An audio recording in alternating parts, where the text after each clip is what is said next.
Hello दोस्तों, नमस्कार। मैं नीतीश कुमार। आज हम उत्तराखंड के इतिहास में बात करेंगे कत्यूरी राजवंश की, जिनका शासन रहा 700 ईस्वी से लगभग 1000 ईस्वी तक। और उसके बाद परवर्ती कत्यूरी शासन भी रहा, तो तोड़ मरोड़ के टोटल लगभग 1400 ईस्वी तक इनका शासन रहा। चलिए इसके बारे में देखते हैं आगे किन किन का शासन रहा। चलिए शुरू करते हैं। तो ये जो है मध्य हिमालय का प्रथम ऐतिहासिक राजवंश है। इससे पहले छोटे छोटे राजवंश हुआ करते थे, जिनमें हम पौरव राजवंश रहा है। उसके बाद युगसेल,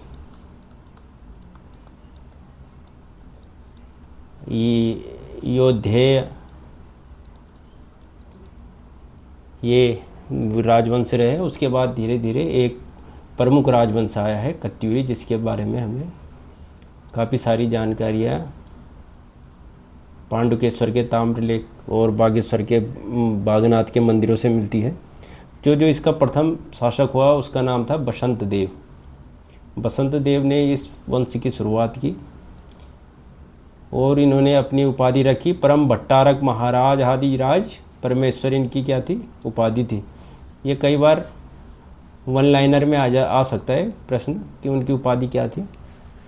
तो इसका जो प्रमुख सोर्स रहा है कि बसंत देव इस वंश का प्रमुख शासक था, तो इसका जो प्रमुख सोर्स है बागेश्वर से प्राप्त त्रिभुवन राज का शिलालेख और बागेश्वर से प्राप्त भूदेव का शिलालेख।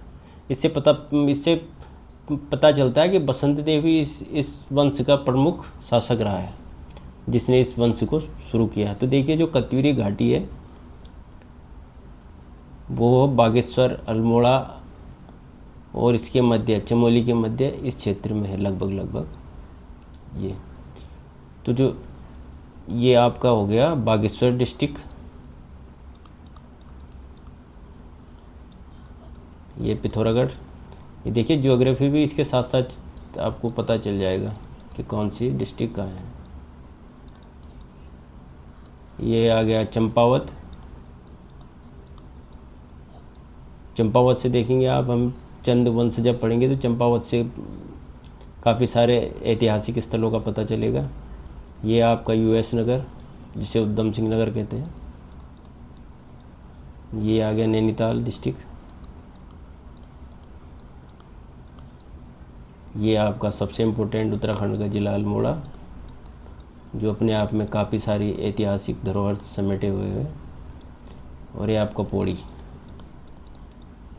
इसके साथ लगा हुआ है गढ़वाल का चमोली डिस्ट्रिक्ट। ये सबसे नवीन रुद्रप्रयाग। ये आपका उत्तरकाशी।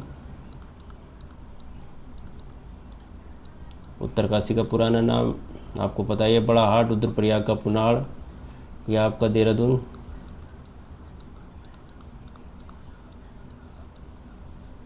ये आपका हरिद्वार। ये टिहरी। और जो हमारे अंतर्राष्ट्रीय बॉर्डर है वो भी पता है, इधर से तिब्बत लगता है, जैसे चाइना ने ऑक्यूपाइड कर रखा है, और इधर नेपाल। ठीक है, इधर से आपका हिमाचल लगता है, HP। ठीक है जी। और इधर यूपी, ये भी यूपी। ठीक है, यूपी। तो हरियाणा से बॉर्डर टच नहीं होता है, इसको ध्यान रखना आप लोग। कई बार लोग सोचते हैं कि यहाँ पे यमुनानगर के पास साइड टच होती, लेकिन नहीं होता, यहाँ पे टच है। माइनर लाइन है, यूपी की है। और इधर आपका तिब्बत हो गया, इस साइड को आपका नेपाल हो गया, यहाँ से लिपुलेख पास होते हुए और इधर तक यूएस नगर तक नेपाल। ये फैक्ट भी आपको ध्यान में रखना है। चलिए आगे चलते हैं। तो इस वंश का जो था, कई किताबों में तो लिखा है कि खरपड़ देव जो रहा है वो अलग वंश रहा है, किसमें? कत्यूरी राजवंश में। लेकिन जो आपका बागेश्वर से भूदेव का अभिलेख मिला है, उसमें पता चलता है कि जो बसंतन देव थे, यहाँ पे लिख देता हूँ। बसंत देव थे, इनके पुत्र कौन हुए? खरपड़ देव। कहीं पे खप्पर देव है, कहीं पे खरपड़ देव है, तो इस पर ध्यान रखें। इसमें परेशान होने वाली कोई बात नहीं है, जो भी रहे आप उस हिसाब से आंसर करिएगा। खप्पर देव।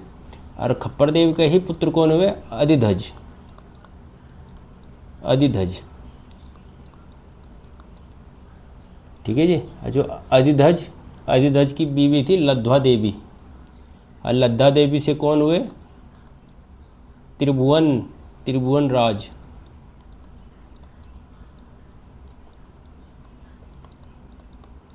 और त्रिभुवन राज के हुए, त्रिभुवन राज की बीवी का नाम था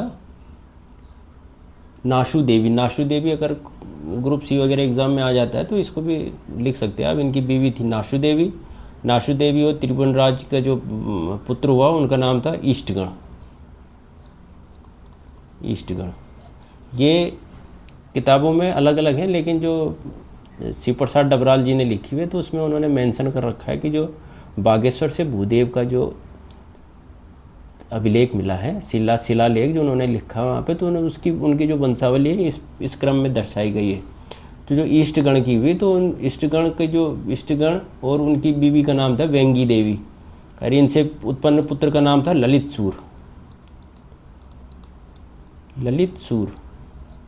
सूरदेव जो थे इनके पुत्र थे। और ललित सूरदेव से कौन हुए? भूदेव। ठीक है जी, ये ऐसे चला रहा है ऐसे। बसंत देव से हुए खप्पर देव से हुए अधिध्वज से त्रिभुवन राज, फिर ईष्टगण, ललित सूर, फिर भूदेव। इस बात को आप ध्यान में रखिए कि कई किताबों में बसंत देव परिवार को अलग दिखाया है, खप्पर देव परिवार को अलग दिखाया है, और जो शिव प्रसाद डबराल जी ने लिखा हुआ है कि उनके वंशावली इसी क्रम में दिखाई गई है। तो उसके बाद जो है एक और किताब है जो कि गुरुराम राय के ही किसी प्रोफेसर ने लिखी, तो उन्होंने भी देखिए क्या लिखा है। ईष्टगण और ललित सूरदेव और भूदेव से राज निम्बर देव वंश के थे। इन्होंने लिखा पांडुकेसर ताम्र अभिलेख में, जबकि शिव प्रसाद डबराल जी ने जो पूरा पांडुकेसर ताम्र अभिलेख छापा हुआ है तो उसमें कहीं भी इस प्रकार की जानकारी नहीं है, तो ये थोड़ा सस्पिशियस है, तो इसको आप ध्यान रखिए, सस्पिशियस डाटा है। तो एक और दूसरा वंश है, सलोणादित्य है। ये थोड़ा प्रिंटिंग मिस्टेक है इसमें, सलोणादित्य राजवंश। इसका स्पष्ट है कि अलग राजवंश था, ये कत्यूरी के अंदर है, कत्यूरी में इसने शासन किया है। तो सलोणादित्य राजवंश जो है इसके बारे में किस में मिलता है आपको जानकारी? पांडुकेश्वर के अभिलेख में मिलता है। किस में? पांडुकेश्वर से के अभिलेख में। जो पांडुकेश्वर का जो अभिलेख है वो किसका है? पदमठ देव का है। किसका है? पदमठ देव का है। एक पदमठ, तो पदमठ देव के उसमें लिखा हुआ है कि जो सलोणादित्य हैं उनकी बीवी थी सिंधुवली देवी। सलोणादित्य और इनकी जो वाइफ थी क्या?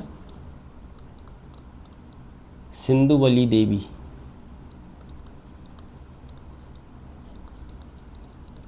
तो इनका जो पुत्र हुआ उसका नाम क्या था? इच्छट देव।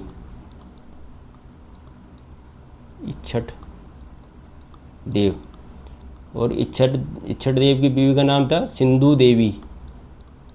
देखिए इसके सासू का नाम भी बहू का नाम भी एक जैसा लग रहा है कुछ। तो इन स्पष्ट जानकारी का अभाव है उत्तराखंड के इतिहास में। ठीक है, इच्छट देव के पुत्र का नाम था देसठ देव। इच्छट के पुत्र का नाम था देसठ देव। और देसठ देव की जो वाइफ थी उनका नाम क्या था? रानी पदमल्ल देवी।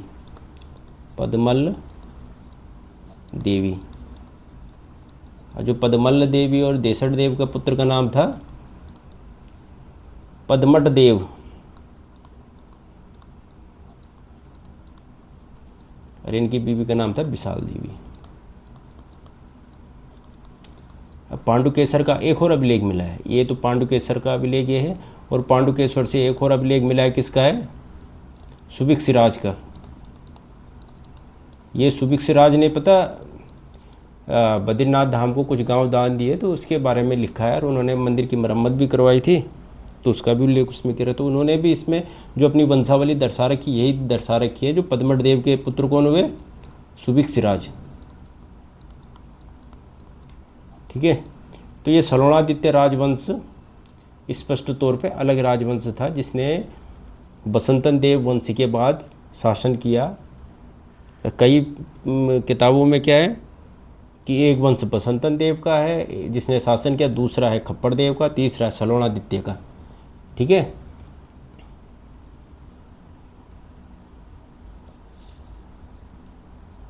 तो ये जानकारी है। तो इसको आगे हम देखते हैं कि ये इसमें अब देखिए क्या क्या जानकारी और मिली है। जो बाद में 1000 साल के बाद पता है आपको 1190 के आसपास अशोक चल का आया था। अशोक चल नेपाल से आया था। तो उसने कत्यूरियों का लगभग इधर से सफाया किया था। उनका बड़ा हाट का त्रिशूल अभिलेख मिलता है, लगभग 1191 का है। तो उसमें लिखा हुआ उन्होंने कि उन्होंने कत्यूरियों का नाश किया। और उसके बाद कराचल देव तो मल्ल वंश जो था ना, एक बेराट कुल का था ये मल्ल वंश। तो इन्होंने यहाँ पे लगभग 1200 के आसपास तक शासन किया, अशोक चल और कराचल देव ने। तो उसके बाद जो सामंती थे, कत्यूरी वंश के तो सामंत थे, तो उन्होंने भी शासन किया। तो उसमें सबसे पहले नाम आता है, एक परिवार आता है नरसिंह देव का। नरसिंह देव का परिवार आता है जी, नरसिंह देव। तो ये नरसिंह देव परिवार की कहानी है कि इन्होंने जोशीमठ के पास इनकी राजधानी थी। कहाँ थी?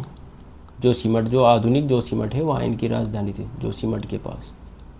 जोशीमठ में क्या थी? इनकी राजधानी थी। जो कहते हैं कि वहाँ नरसिंह भगवान जी इनके शासनकाल में आए थे, तो वो इनके घर में विश्राम कर रहे थे। तो राजा जब लौटे तो राजा ने सोचा पता नहीं कौन आ गया, मेरे सीधा शयनगार में मेरे बेडरूम में सोया, और उस पर हमला कर दिया। कि उनके हाथ पे खून की जगह क्या निकली थी? दूध की धारा निकली थी। और राजा को उन्होंने कहा कि तुम इस शहर को छोड़ के कहीं कत्यूर क्षेत्र में जाओ और वहाँ अपनी राजधानी बसाओ। तो देखते हैं आपकी जोशीमठ का जो नरसिंह भगवान का मंदिर है, तो वहाँ भी जो भगवान की मूर्ति है नरसिंह भगवान की, उनका एक हाथ कमज़ोर बना रखा है उसमें। ठीक है। तो उस कहानी को उससे भी जोड़ा जाता है। अब ये कहानी है, सच्चाई है, ये तो शोध का विषय, लेकिन हम इस सब में नहीं जाएंगे। हमें तो सिर्फ एग्ज़ाम के पर्सपेक्टिव व्यू से देखना है। तो इसमें देखते हैं कि हम किस प्रकार इस वंश ने अपनी राजधानी शिफ्ट की कत्यूर घाटी में। तो इसी नरसिंह देव परिवार के एक और राजा हुए, कौन? शालिवाहन करके। आगे इस वंश में एक राजा हुए शालिवाहन। तो इन्होंने एक अलग से अपना शासन चलाया। इसी वंश के सबसे प्रतापी राजा हुए कट्टारमल।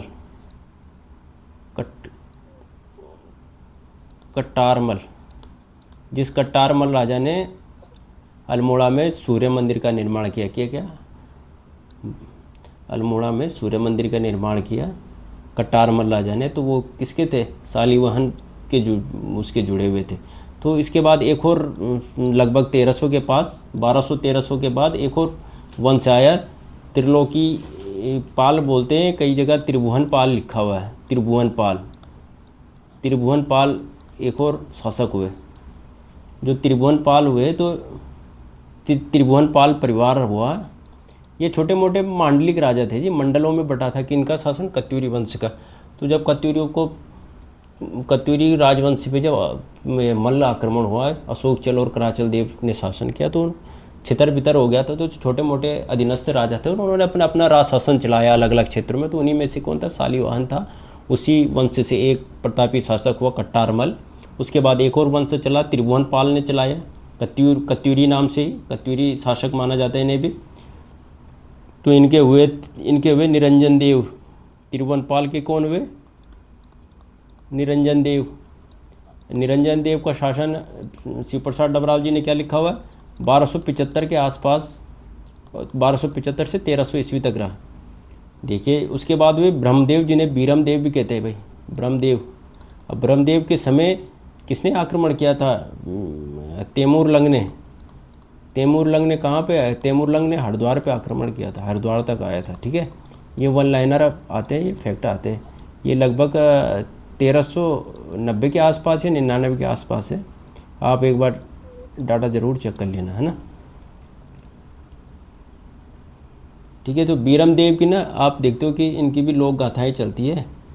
और जो बीरम देव किसके पुत्र, किससे, निरंजन देव के पुत्र थे। अरे इनके बाद एक और शासक हुए थे जो इम्पोर्टेंट रहे। किनके बाद, बीरम देव के बाद कौन, पृथ्वीपाल। पृथ्वीपाल नाम से जानते हैं, जिन्हें कि जागरों में या जो उधर लगते हैं उन्हें प्रीतम के नाम से जानते हैं। प्रीतम की सबसे प्रतापी राजा कहते हैं इन्हें भी, प्रीतम शाही के जागर लगते हैं। और इनकी बीवी का नाम क्या था, इनकी वाइफ कौन थी, जिया रानी। जिया देवी के तो सुना ही होगा। जिया रानी के जागर तो कुमाऊं क्षेत्र में लगती है, जो मन लगते हैं। तो जिया देवी क्या हुई थी, इनकी रानी हुई थी प्रीतम पाल की। तो इस प्रकार जो देखिए, उसके बाद इनके छोटे मोटे राजा रहे और धीरे धीरे चंदों ने जब अपना शासन फैलाया तो कत्यूरियों, ये क्या कहते हैं, कत्यूरियों का लगभग सफाया होता गया और चंद शासन फैलता गया पूरे कुमाऊं क्षेत्र में। तो इस प्रकार हम देखते हैं कि आज हमने देखा राजाओं का विवरण। अगले दिन हम देखेंगे कि किस प्रकार इनका एडमिनिस्ट्रेशन था इनका प्रशासन कौन कौन था, कौन मंत्री क्या था, क्या बोलते थे। जैसे आजकल के ज़माने में एडमिनिस्ट्रेशन में डीएम, एसडीएम, कानून गो वगैरह रहते हैं, तो इनके टाइम पे क्या बोलते थे उसका हम अगले दिन देखेंगे। और इसमें एक और चीज़ देखेंगे कि इन्होंने इनके बनाए हुए कुछ होंगे क्षेत्र में, तो उसका हम किताब से अध्ययन करके आपको बताएंगे कि इन्होंने अपने क्षेत्र में क्या क्या कुछ मंदिरों का निर्माण कराया होगा। क्योंकि कत्यूरी आर्ट एंड जो कत्यूरी के जो आर्किटेक्ट रहा है उसके बारे में भी हम देखेंगे कि कुछ मंदिरें होंगी, उसके बारे में हम विस्तृत चर्चा करेंगे अगले दिन। और उसके बाद हम सीधा चलेंगे चंद वंश और पंवार वंश की ओर, जो कि एग्ज़ाम की दृष्टि से सबसे महत्वपूर्ण है, जहाँ से कि क्वेश्चन अच्छे उठते हैं और प्रमाणिक भी है। बाकी वंशों की जानकारी थोड़ा प्रमाणिकता में संदेह है, क्योंकि हर किताब में अलग अलग लिखा है। डबराल जी ने अलग लिखा है और अजय रावत जी ने कुछ भिन्न लिखा हुआ है। तो उसके बाद जो परीक्षावाणी वगैरह किताबें छपे, तो उनके तो डाटा आपको पता ही है कि वो वन लाइनर में कुछ भी लिख देते, तो उनके डाटा थोड़ा बहुत अटपटा लगता है। लेकिन जो अच्छी किताब है उनमें इसी प्रकार से लिखा है कि उसमें शिव प्रसाद डबराल, बद्रीदत्त पांडे, इनकी किताबों में इस प्रकार से लिखा हुआ है कि इस वंश ने कैसे शासन किया। तो अगले दिन हम देखेंगे इनका एडमिनिस्ट्रेशन। ठीक है जी, तो आज के लिए इतना बहुत है। नमस्कार।